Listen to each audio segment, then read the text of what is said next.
The silence on the U.S. Horizons Bridge was electric, charged with a tension that seemed to crackle between the consoles and view screens. Captain Jack Marshall stood perfectly still, his 6'2" frame casting a long shadow across the command deck. At 47, he carried the scars of multiple global conflict zones, each one a testament to humanity's capacity to survive and adapt. The Xeraxian vessel approached with what could only be described as aristocratic arrogance. Its sleek, crystalline hull reflected the sunlight in prismatic patterns, a design meant to intimidate and impress. To the human crew, it looked like nothing more than an over-designed piece of technological ego. Incoming transmission, Lieutenant Emma Rodriguez announced, her fingers flying across the holographic interface. Her eyes, sharp and calculating, never left the alien craft's approach vector. A former NSA cryptanalyst, Rodriguez had a reputation for seeing patterns where others saw chaos. Marshall's voice was calm, almost bored. "Let's hear it."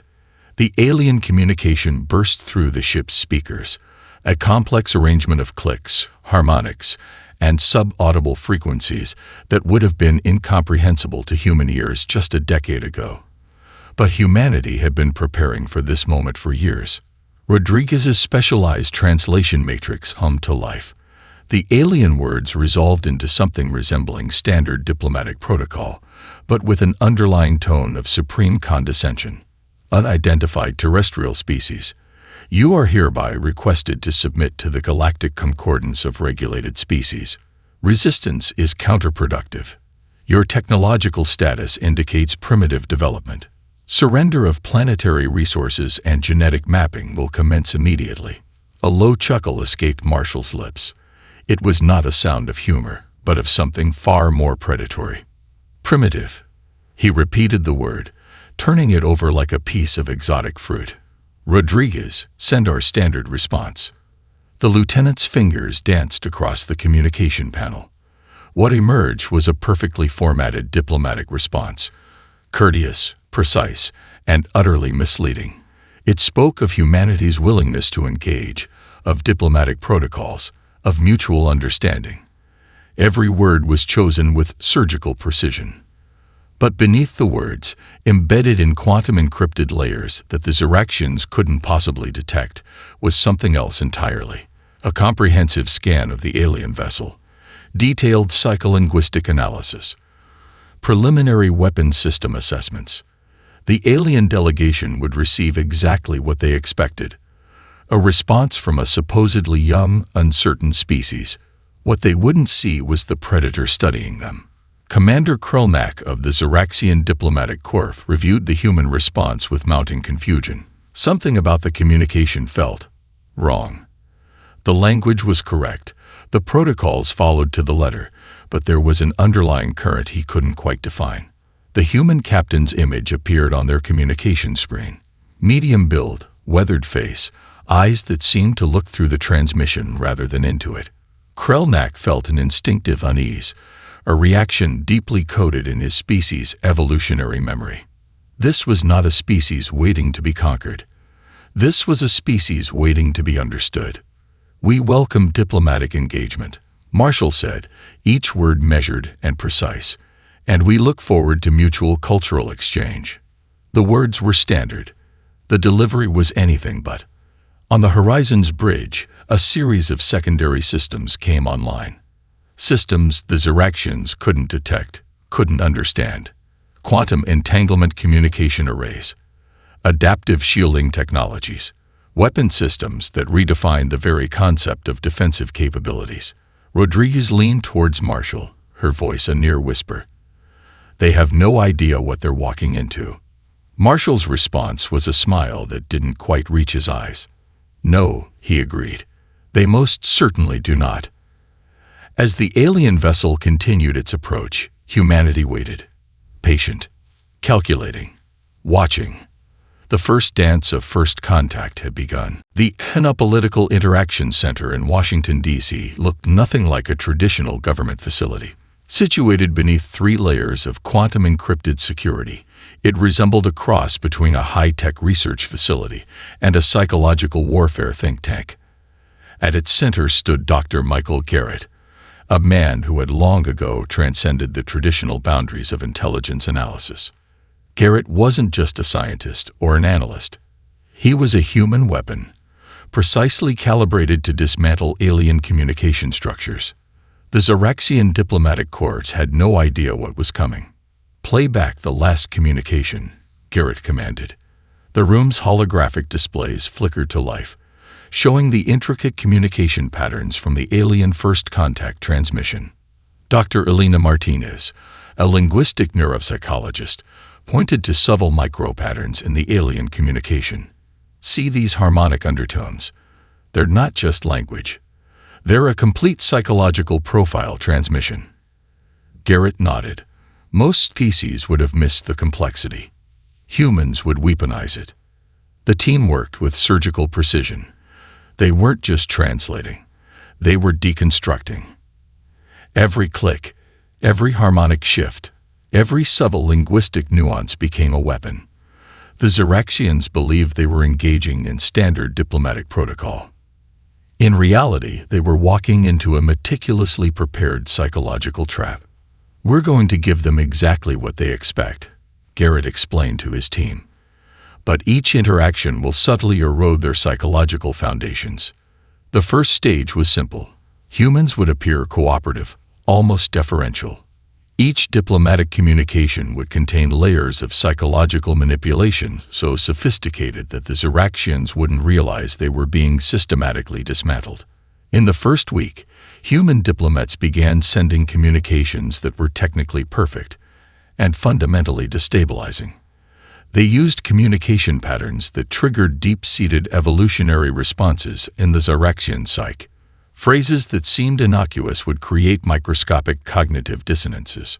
Commander Krelnak of the Xeraxian diplomatic corps began experiencing what his species would call cognitive drift, a state of increasing psychological uncertainty. The human communications were a masterpiece of psychological warfare. Each transmission was crafted to exploit the specific cognitive vulnerabilities of the Xeraxian species. They understood the aliens' communication not just as a language, but as a complex psychological ecosystem. Dr. Martinez pulled up a comprehensive analysis.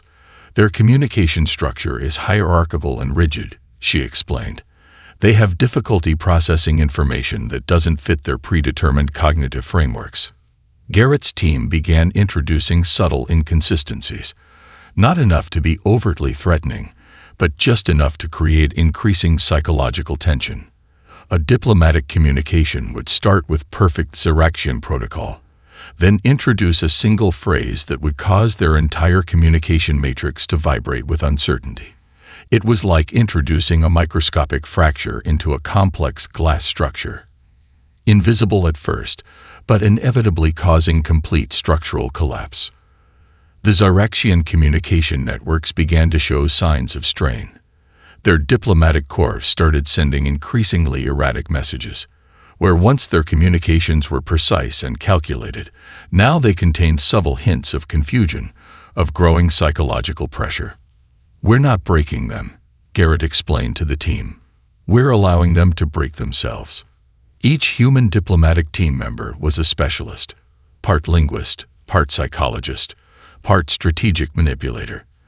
They understood that true psychological warfare wasn't about force, but about creating an environment where the target's own systems would turn against themselves. By the second week, the Xeraxian diplomatic corps was sending communications that betrayed increasing psychological fragmentation. Their once rigid communication protocols now contained subtle hints of anxiety, of growing uncertainty. They had no idea they were being systematically dismantled. In the observation room, Garrett allowed himself a rare smile. Humanity's first weapon had never been technology or physical strength. It had always been the capacity to understand, to adapt, to transform. The Xeraxians thought they were engaging in diplomatic contact. In reality, they were experiencing a masterclass in psychological deconstruction. And they didn't even know it was happening. The Atacama Desert Research Station looked like nothing more than a collection of sleek, solar-powered modules nestled against the most unforgiving landscape on Earth. But inside Prometheus Lab, Dr. Elena Rodriguez was about to change everything humanity understood about biological adaptation. The alien tissue sample arrived in a quantum-sealed container, carefully transported from the initial first contact site. Most biological research teams would have approached it with caution. Rodriguez's team saw it as an opportunity. "This isn't just a sample," she told her lead geneticist, Dr. Marcus Chen. "This is a key to understanding our own potential." The sample came from a Xeraxian biological reconnaissance team, a species that had spent millennia believing their genetic structure was the pinnacle of evolutionary design. They were about to be proven catastrophically wrong. Initial scans revealed something unprecedented. Human DNA wasn't just a static genetic blueprint.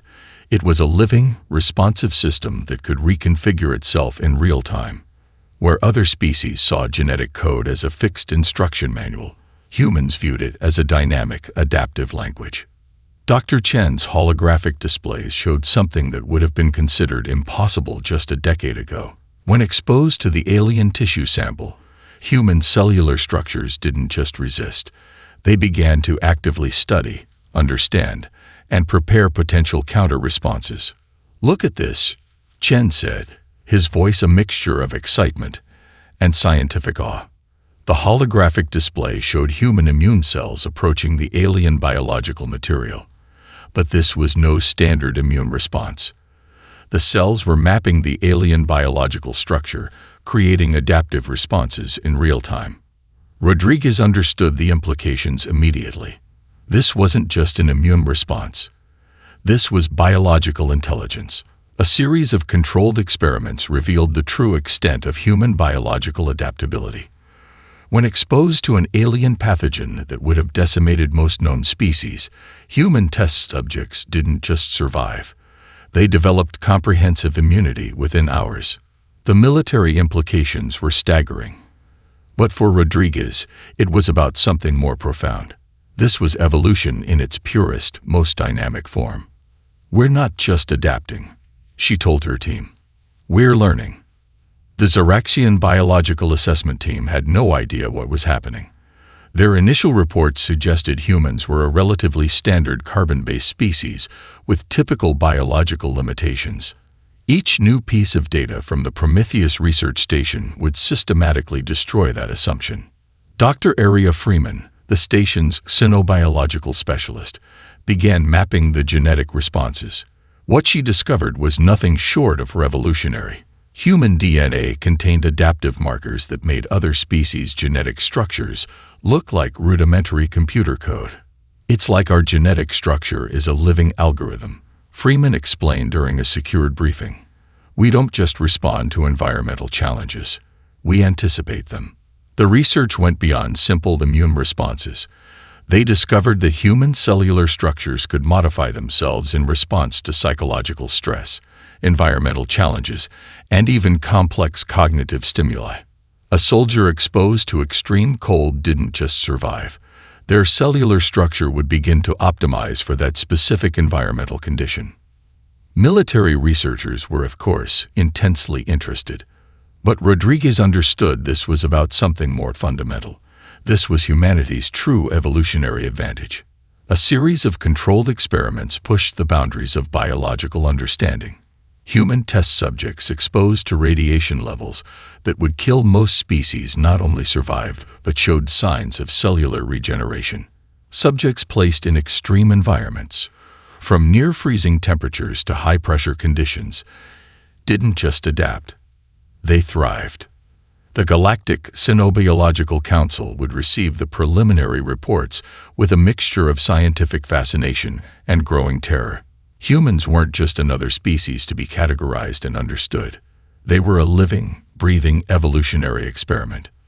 "We're not special," Rodriguez told her team during a late-night strategy session.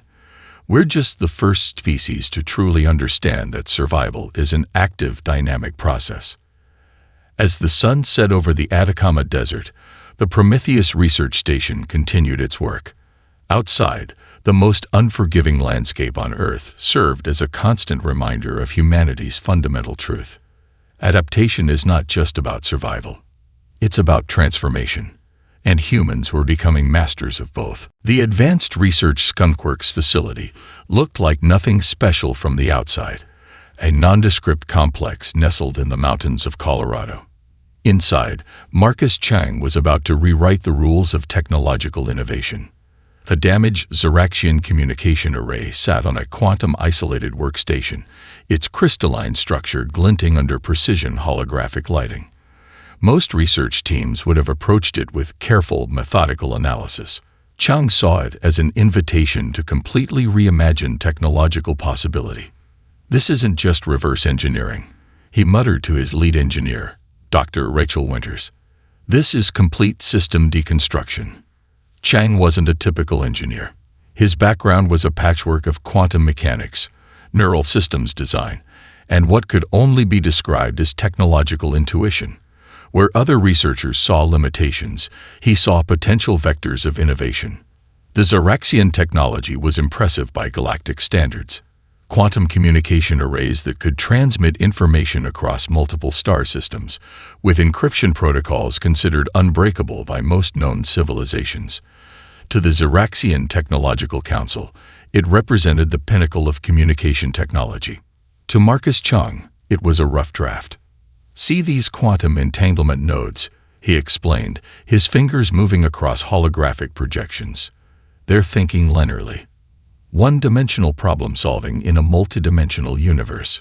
Within hours, Chang's team had not just decoded the communication array, they had fundamentally reimagined its entire conceptual framework. Where the Xeraxian design used complex quantum tunneling for information transfer, Chang introduced a multi-dimensional communication matrix that could simultaneously exist in multiple quantum states. Dr. Winters watched in a mixture of scientific awe and growing excitement. "We're not just improving their technology," she realized. "We're creating something entirely new." The first test of the modified communication array sent shockwaves through the global scientific community. A transmission that would have taken the Xeraxians weeks was completed in milliseconds. But more importantly, the information transfer contained layers of additional data that the original designers couldn't have conceived. Global tech markets began to feel the first tremors of what would become a technological revolution. Companies that had spent decades trying to understand alien technological principles suddenly found themselves obsolete. Startup labs funded by Chang's research group were producing innovations that made previous technological benchmarks look like Stone Age tools. But it wasn't just about speed or efficiency. Chang understood that true technological innovation was about fundamentally changing how systems thought about problem solving. The Galactic Technology Consortium received the first reports with a mixture of scientific fascination and growing unease. Humanity wasn't just catching up to alien technological standards. They were redefining those standards entirely. "Technology isn't a destination," Chang often told his team. "It's a continuous process of reimagination." Each alien technology that passed through the Skunkworks facility was transformed. A Xeraxian energy generation system became a multi-dimensional power matrix that could draw energy from quantum fluctuations. A communication encryption protocol became a living, adaptive system that could predict and neutralize potential breaches before they occurred. Dr. Winters pulled up a comprehensive analysis of their recent innovations. The numbers were staggering. Where most species took decades to integrate a single technological breakthrough, humans were producing multiple revolutionary innovations simultaneously. The military was, of course, intensely interested. But Chang saw beyond weaponization. This was about fundamentally expanding the boundaries of technological understanding. A secured transmission from the Galactic Technology Consortium arrived, requesting detailed information about their recent innovations. Chang's response was a meticulously crafted document that provided just enough information to fascinate and just enough complexity to confuse. "We're not hiding our innovations," he explained to his team. "We're inviting them to keep up." As the sun set over the Colorado mountains, the Skunkworks facility continued its work. Alien technologies were dismantled, understood, and transformed. Each breakthrough was a testament to humanity's fundamental technological philosophy. Innovation is not about following rules. It's about continuously reimagining what's possible. And humans were becoming masters of possibility. The galaxy was about to get a masterclass in technological evolution. The Xenocultural Immersion Center in Cambridge looked like an impossible blend of academic research facility and covert operations hub. Dr. Rachel Thompson stood at its center, a holographic display of multiple alien societies rotating slowly around her. This wasn't just cultural research. This was cultural transformation. "We don't study cultures," Thompson told her team of anthropologists, linguists, and psychological specialists. "We become them." The Crexian diplomatic archives lay spread across quantum-encrypted data streams. Most research teams would approach alien cultural data with academic detachment. Thompson's team saw it as a living, breathing ecosystem to be understood, infiltrated, and ultimately transformed. Their first target was the Crexian social structure, a rigidly hierarchical civilization that had maintained the same social order for over 3,000 generations. They believed their societal model was immutable, a perfect system of governance and social interaction. They were about to learn how wrong they were. Dr. James Rodriguez, a linguistic chameleon with a background in deep cover intelligence and anthropological research, began the infiltration. His first step wasn't technological. It was psychological. Crexian communication wasn't just a language. It was a complex social algorithm that determined everything from personal interactions to governmental decision-making. Most species would try to translate or understand it. Humans were going to rewrite it. Rodriguez spent months developing a linguistic and behavioral profile so precise that he could not just speak Crexian, but think in its complex, multi-layered communication system. But he wasn't just learning. He was preparing to introduce subtle mutations into their cultural DNA. The first breakthrough came through an academic exchange program. Crexian scholars believed they were bringing a human researcher into their most prestigious cultural institution. In reality, they were inviting the cultural virus. Every interaction was a carefully orchestrated dance of information and influence.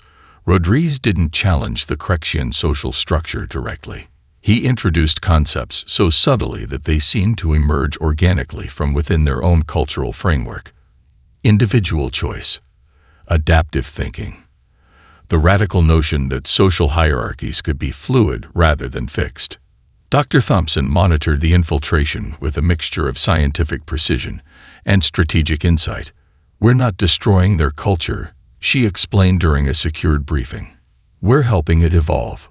Within months, something extraordinary began to happen. Crexian social media channels, their primary method of institutional communication, started showing microscopic shifts in conversation patterns.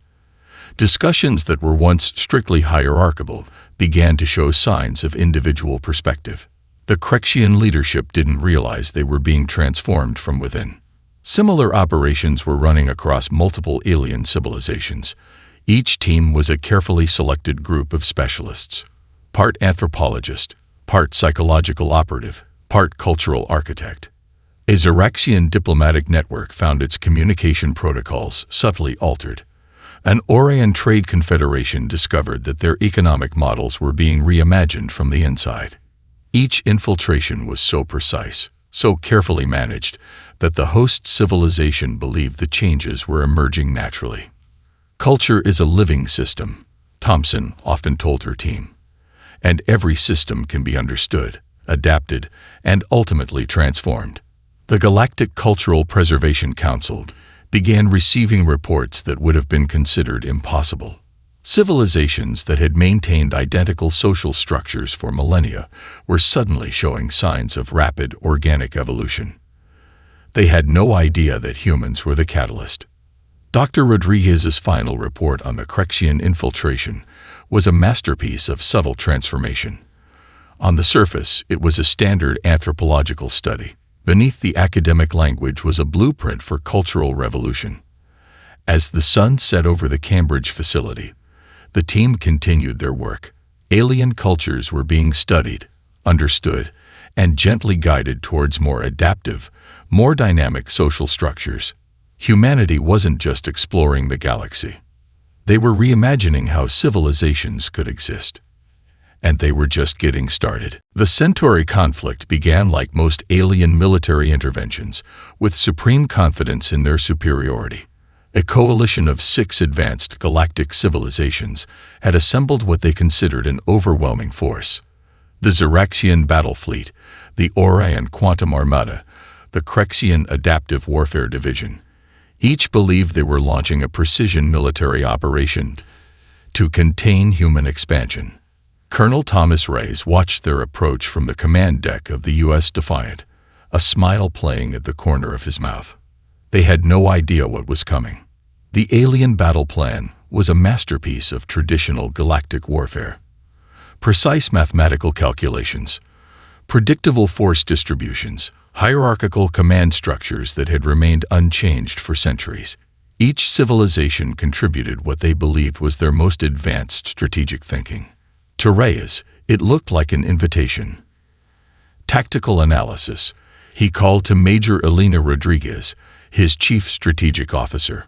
Her holographic display came alive with a 3-dimensional representation of the incoming fleet. Where most commanders would see overwhelming force, Rodriguez saw a complex system waiting to be disrupted. They're operating on a linear threat assessment, she explained. Classic multi-species coalition warfare, predictable force multipliers, rigid communication protocols. Reyes nodded. So we'll make them unpredictable. The first phase of human response defied every known military doctrine. Instead of concentrating defensive forces, human ships seemed to scatter. Their communication patterns became deliberately chaotic. Sensor readings showed multiple potential strategic vectors, none of which followed standard defensive configurations. The alien fleet commanders began to experience what human strategists called cognitive dissonance, a state of growing uncertainty that would become their most devastating weapon. Human ships didn't just defend. They transformed the entire battlefield into a complex, adaptive system. Quantum entanglement communication allowed instantaneous tactical adjustments that the alien fleet couldn't comprehend. A human vessel would appear to be in one tactical position, then effectively exist in multiple potential locations simultaneously. Traditional targeting systems became useless. Major Rodriguez's tactical algorithms were evolving in real time.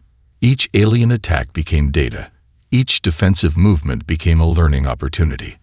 The human response was less a military strategy and more a living, breathing tactical organism. "They're not fighting how we expect," complained Admiral Krelnak of the Xeraxian fleet, watching his carefully constructed battle plans dissolve in real time. "It's like they're rewriting the rules of engagement as we attack." That was precisely the point. Human military doctrine wasn't about winning battles. It was about transforming the entire concept of conflict. Psychological warfare merged with tactical response. Communication systems became weapons. Every alien attempt to establish a strategic foothold was met with a response so fluid, so adaptive, that traditional military thinking collapsed. Within 72 hours, the alien coalition found themselves not just defeated, but fundamentally confused. Entire battle groups were rendered inoperable not through direct confrontation, but through systematic cognitive and technological destabilization.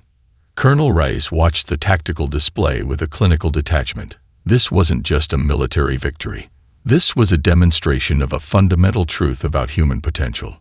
Conflict is just another form of problem-solving, he muttered to Rodriguez. The final tactical report would become a landmark document in galactic military history. Not a record of battles won, but a comprehensive deconstruction of how humans transformed warfare from a linear conflict into a dynamic, adaptive system. As the last alien battle groups retreated, something became abundantly clear. Humanity didn't just fight wars. They reimagined the entire concept of conflict. And they were just getting started. The Global Evolutionary Research Complex sat nestled in the Andes Mountains, a facility so secure that even most government officials weren't aware of its existence. Dr. Amanda Klein stood before a holographic display that would rewrite everything known about human origins. This wasn't just research. This was a cosmic revelation. "We're not a species," Klein told her assembled team of geneticists, anthropologists, and quantum biologists. "We're an evolutionary experiment." The holographic display traced humanity's developmental path, not as a linear progression, but as a complex adaptive system that defied every known evolutionary model. Where other species showed gradual, predictable change, human development looked more like a series of explosive, strategic transformations. Each major challenge in human history wasn't just a survival test. It was a deliberate evolutionary pressure cooker. Ice ages hadn't just tested human survival. They had systematically selected for adaptability, cognitive flexibility, and collaborative problem-solving. Global conflicts weren't random destructions, but mechanisms that ruthlessly eliminated genetic and psychological configurations that couldn't rapidly adapt. Dr. Marcus Chen, a quantum geneticist, pulled up a comprehensive genetic mapping that would shock the scientific community. Human DNA wasn't a static blueprint. It was a living, responsive system that contained what could only be described as evolutionary algorithms. "Look at this," he said, highlighting specific genetic markers. "Most species have genetic code. We have genetic potential." The research revealed something extraordinary. Humans didn't just adapt to challenges, they anticipated them. Genetic structures contained preparatory markers that could activate in response to potential environmental or psychological pressures. A child born during a period of global technological transformation would have neural plasticity levels that exceeded previous generations by exponential factors. Immune systems weren't just defensive. They were predictive, containing adaptive potential for challenges not yet encountered. The Galactic Evolutionary Council would receive these findings with a mixture of scientific fascination and growing existential concern. Humanity wasn't just another species to be cataloged and understood. They were a living, breathing evolutionary experiment that was writing its own rules. Dr. Klein's team discovered that human genetic potential was fundamentally different from any known species. Where most evolutionary paths showed incremental improvements, human development looked more like a series of strategic leaps. The great migrations out of Africa weren't just population movements. They were large-scale evolutionary experiments. Each new environment became a testing ground for human adaptability. Deserts, Arctic regions, dense forests. Humans didn't just survive. They transformed these environments and were transformed by them. Technological development wasn't separate from biological evolution. It was an extension of the same adaptive process. "We're not just using tools," Klein explained during a secured briefing. "We're an extension of our own technological potential." The quantum genetic markers revealed something even more profound. Human DNA contained what could only be described as intentionality, a fundamental drive to not just survive, but to expand, to understand, to transform. Most species adapted to their environment. Humans saw the environment as a challenge to be reimagined. Dr. Chen's final genetic analysis was a masterpiece of scientific revelation. Human potential wasn't just about physical or cognitive capabilities. It was about a fundamental approach to existence, seeing limitations not as barriers, but as invitations to expand. As the research team worked through the night, the holographic displays continued to pulse with increasingly complex genetic models. Each analysis revealed more questions than answers. Humanity wasn't just a species. They were evolution's most sophisticated experiment, the living system designed to transform everything it encountered. And they were just beginning to understand their own potential. The Galactic Council chambers fell silent when Ambassador Jack Marshall walked in. It wasn't his imposing presence. It wasn't his decorated military background. It was something more fundamental, a sense that he represented something beyond traditional diplomatic representation. He represented possibility. Delegates from 17 different civilizations watched carefully, some with fear, some with anticipation, most with a combination of both. "We're not here to conquer," Marshall began, his voice carrying a calm certainty that seemed to reshape the very atmosphere of the chamber. "We're here to evolve." The statement was deceptively simple, But nothing about humanity was ever truly simple. The past decades had transformed the galactic landscape in ways no civilization could have predicted. Where other species saw expansion as territorial acquisition, humans saw it as a collaborative developmental opportunity. A Xeraxian neural economist named Krelnak, the same commander from the First Contact mission decades earlier, had spent years studying human interaction patterns. His comprehensive report was less a diplomatic analysis and more a philosophical revelation. Humans didn't replace existing civilizations. They elevated them. The Krexian social networks that had been rigid for millennia now pulsed with unprecedented creativity. Xeraxian technological platforms were being reimagined at exponential rates. Orion economic models had transformed from static hierarchies to dynamic, adaptive systems. Everywhere humanity touched, something fundamental changed. Not through force, not through conquest, but through an almost infectious approach to potential. Ambassador Marshall's presentation was a masterpiece of strategic communication. He didn't present human achievements. He presented collaborative opportunities. Each slide was an invitation to think differently, to see challenges as opportunities, to understand that evolution was a continuous process. The holographic displays showed not human dominance, but human integration. Research stations where multiple species worked together. Educational platforms that merged different cognitive approaches. Economic models that saw diversity as a fundamental strength. Dr. Rachel Thompson, who had pioneered much of humanity's cross-cultural research, watched from the sidelines. This wasn't diplomacy.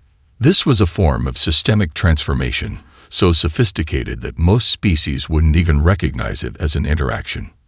"We're not changing them," she had often told her research teams. "We're helping them change themselves."